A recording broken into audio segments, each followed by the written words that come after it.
So let's start with your expectations for next month. Wandile Sihlobo says he's been watching the figures and he's concerned that we could be looking at anything from R1.96 in as far as the increase for for April is concerned, and R2.96, which would take us very close to 24 Rand a litre between petrol and diesel. What are your expectations? What are you seeing? How are the numbers looking on your side? Yes, indeed. I mean, I think the numbers are quite correct. We are also anticipating around about, the same amount in terms of increase. Probably it will be around 2 Rand for petrol and around 3 Rand for diesel if we look at the Friday numbers. But all this will become clear during the course of this week because that's when the announcement is going to be made towards the end of the week. Geez, Mr. Tshifularo, that's going to bite, isn't it? We say this every month whenever there's this adjustment upwards in as far as the fuel price is concerned. Recently, there was this interaction in Parliament about the factors that are at play. And I understand your organization also took part in that, thanks to the reporting of Marian Merton at Daily Maverick that reported on it. Just your perspective of how far we are from the kind of solutions that are being suggested, that they are in the offing, suggested by the finance minister, as late as the Q&A session that took place with ministers in the economic sector last week. How close are we, or how far are we from having some kind of decisive intervention that could bring reprieve?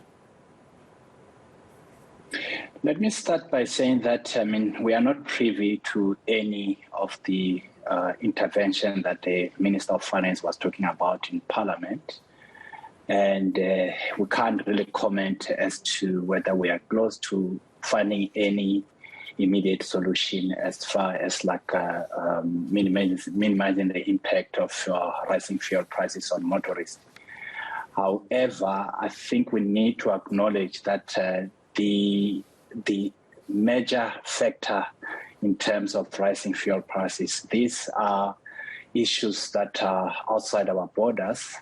And if you look at the basic fuel price itself, it is where the impact is coming from. The basic fuel price really comprises of the factors that are outside our borders.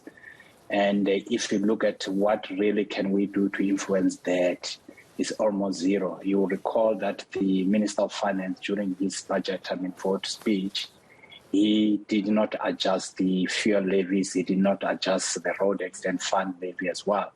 As much as he did not make any adjustment, but the rising, international fuel prices have dwindled the efforts that the minister really put on the table.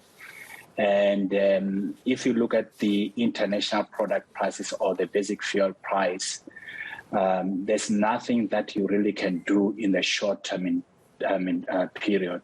By short term period, I mean for the next, let's say 2 or 3 months. Because in order to really review the basic fuel price, you need to review all the components that comprise or forms part and parcel of basic fuels price.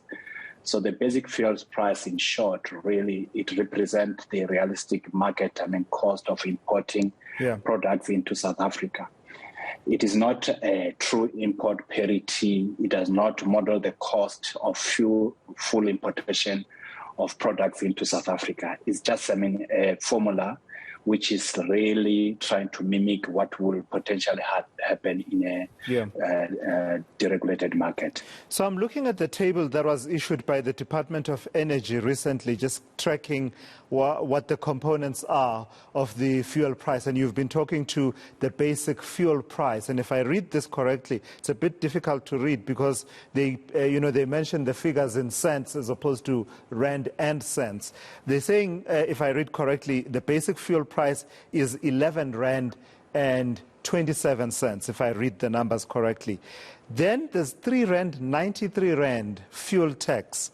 Then there's customs and excise. And if I read correctly, that's at 4 Rand. Road accident fund, 2 Rand 18 cents.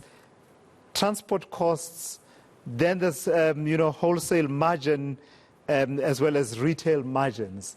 If you're saying to me that the basic fuel price and the international price of oil is something that's outside of our control, which I accept, are any of these within our control? Where would we start tinkering, in your view? It's very difficult, Thulasizwe. Look, this is the situation that has been unfolding in front of us for a couple of months. We saw the trend that fuel prices are increasing. As much as the rand has been strengthening, it has not been helping because of the rapid nature of the rising fuel prices. And if you go back to the numbers that you have been quoting, just to correct you, the customs and excise duty is 4 cents. It's not 4 rand. Uh-huh. So if you look at that, the numbers that you have been quoting, so you've got, let's say 11 rand, that's for petrol 95 unleaded petrol. That's 11 rand, which is basic fuel price. And then if you combine all those taxes, it will bring you, the taxes alone, they will bring you to 7 rand 25 cents. So that you add it to the basic fuel price, already it's giving you close to 19 rand of those two components. But if you look, the second biggest chunk after the basic fuel price, it is your fuel taxes. Then the balance that brings the price to 21 rand, it will all other components. It goes without saying that, the biggest area that we need to look at, if there's anything we can do about, it will be the first priority, it will be the basic fuel price. Unfortunately, that's where a lot of things are beyond our control. But the second biggest element where we can really have a major impact, it will be the fuel taxes. But fuel taxes, as you know, they bring a big chunk to the national revenue. So if you touch the fuel taxes, you need to have a plan B in terms of how you're going to replace that term in revenue, where you're going to get the money to substitute that you will have reduced on the fuel tax. So it's a delicate balance that you need to really look at. But in the main, Thulasizwe, I think we need to be broad in our approach in this. We need to look at all the elements. Let's not be selective. Let's look at everything, whether it's the margins or the transport cost or the basic fuel price, the taxes. Let's look at everything. Sure. And thoroughly, let's then decide in terms of what is practically possible without affecting the security of supply, because there's no point of pushing to have a lower fuel prices. At the same time, you are putting the burden into the importers of petroleum products, because if they cannot afford products in the international market, then it will lead to stockouts, and that's not what we want. Lastly then, a SAPIA director, Vishal Premlal, is quoted as having pointed out some inconsistency, and I want to find out the extent to which you share this view, that says in 2008, when the oil price was $140 a barrel, the petrol price was 11 rand per litre. But as the oil price stood at $120 a barrel, the petrol cost 21 rand per litre. Is there inconsistency there, or is it a factor of, I don't know, just the nature of things in as far as inflation is concerned, or is there something that's just not right with the formula itself such that it can produce this kind of result? No. There's no inconsistency there, Thulasizwe. We just need to look at where was the fuel levy and the road exempt fund, and let's say the margins, basically all the internal parameters within our borders. Where were they during that period?